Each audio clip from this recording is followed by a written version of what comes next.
The rain had ceased, leaving behind a damp chill that clung to the air.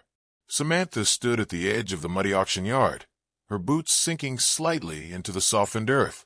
Around her, the low murmur of voices and the occasional whinny of a horse filled the space, but her focus was elsewhere. Across the yard, a frail horse stood alone, its coat matted and dull, ribs protruding sharply beneath its skin. The animal's head hung low, eyes half closed as if resigned to its fate. Samantha's gaze lingered on the creature, a pang of empathy tightening her chest. A man approached the podium, calling out bids for the next lot. The crowd's attention shifted, but Samantha remained fixated on the horse. She took a step forward, then another, until she stood just a few feet away. "Not much to look at, is he?" a voice remarked beside her. She turned to see an older man, his face weathered and lined, probably headed for the slaughterhouse. Samantha nodded slowly, her eyes never leaving the horse. "Maybe," she murmured. The bidding began, and the price remained low.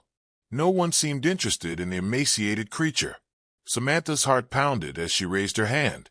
The auctioneer acknowledged her bid, and moments later, the gavel fell. The horse was hers. As she approached the animal, it flinched slightly, but made no move to retreat. She reached out slowly, her hand brushing against its coarse mane. "You're safe now," she whispered. Transporting the horse back to her modest farm was a challenge. The animal stumbled several times, its legs weak from neglect. Samantha spoke softly, encouraging it with gentle words and steady hands. Upon arrival, she led the horse into the small barn, guiding it into a clean stall lined with fresh straw.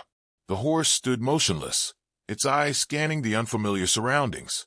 Samantha filled a bucket with water and placed it within reach. The horse drank slowly, as if savoring each sip. Over the next few days, Samantha devoted herself to the horse's care.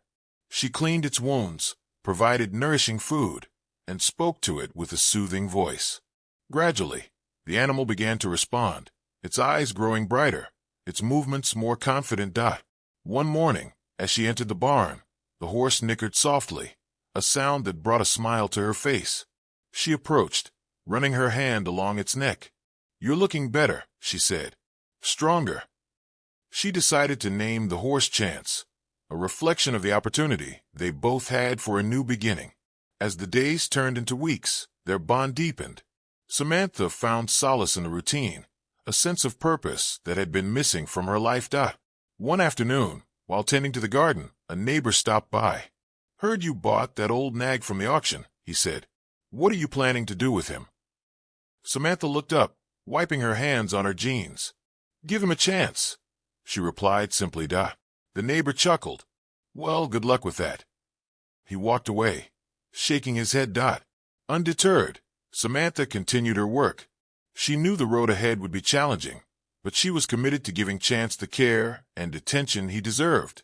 In doing so, she found herself healing as well, the weight of past regrets slowly lifting. As the sun set, casting a warm glow over the farm, Samantha stood by the fence, watching Chance graze peacefully. She felt a sense of contentment, a quiet confidence that they were both on the path to something better. The journey was just beginning, and she was ready to face whatever lay ahead. The frost still clung to the edges of the paddock fence as Maeve stepped out of the old farmhouse, steaming mug in hand and boots crunching over hardened mud. The sky stretched open in a palette of gray, as if hesitating to offer sunlight. The barn doors were ajar, same as yesterday, and she could already hear the soft shifting of hooves inside. Ghost was awake. In the weeks since the auction, the stallion had shown no signs of aggression, but no signs of trust either. He ate, moved, breathed, but barely acknowledged her presence. Every gesture Maeve made, every movement she took toward him, was met with the same look, hollow, guarded, almost apologetic. She tried to avoid naming the feeling, but the truth was unavoidable. He was fading, not physically. She made sure he was well fed, groomed, given all the care he needed, but from within, the fire that had once carried him through, whatever past life he'd lived, was buried so deep it was suffocating itself. And Maeve couldn't help but see herself in that same smothered flicker. She stood at the barn's threshold, watching him, Ghost stood at the far end, head lowered, tail still, as though he belonged to no time or place. The light caught the remnants of old scars along his flanks, most half-healed, some fresh. They told stories he refused to speak. Maeve stepped inside, her boots echoing softly on the planks. "Morning, big guy," she murmured, setting the mug on a nearby barrel. "I'm not expecting miracles today. Just a blink would do." Ghost's ears twitched at her voice. That was new. She took another step. He didn't flinch. That was newer. A soft breath escaped her. She lowered herself slowly to sit on an overturned feed bucket, keeping her hands visible, her movements gentle. "I know you're not ready," she whispered, her eyes steady on his. "But I've got time, and I'm not going anywhere." Day by day, she repeated the ritual. Morning visits, gentle words, quiet presence. No sudden moves, no halters or ropes. Just time, patience, and presence. Some days, it felt like nothing was changing. But change had a way of hiding itself until it was undeniable. The first time Ghost stepped toward her, just a single hesitant stride, Maeve nearly wept. She didn't dare reach out, didn't breathe too loud. But she smiled, not just with her lips, but with her whole soul. A week later, he sniffed her hand. 2 days after that, he let her brush his shoulder, without bolting. It was never easy. He still spooked at sharp sounds. He didn't like enclosed spaces. And whenever Maeve tried to lead him past the western pasture fence line, he'd plant his feet as if a force pulled him backward, eyes wide with dread. She never forced him, but she took note. Then came the storm. It broke without warning, a spring tantrum that tore through the hills like a living thing. Rain slammed against the windows, and lightning carved the sky. Maeve rushed to the barn, instinct driving her through the mud. When she flung open the doors, Ghost was in a frenzy, kicking, neighing, eyes wild with panic. "Hey, easy. Ghost, it's okay, I'm here." She moved toward him, but he was beyond words. His legs buckled against the walls, chest heaving with each frantic breath. Maeve froze, then dropped to her knees, arms wide, steady voice threading through the chaos. "It's not the same. You're not there. You're here. Safe. With me." Ghost's ears flicked, torn between flight and recognition. A loud crack of thunder sent him reeling, but this time, he turned toward her. "I'm not leaving you," Maeve said again, her voice trembling. "Not now. Not ever." He stepped forward, muscles tight, breath sharp. Another step, and then, against all logic, all instinct, he collapsed at her feet.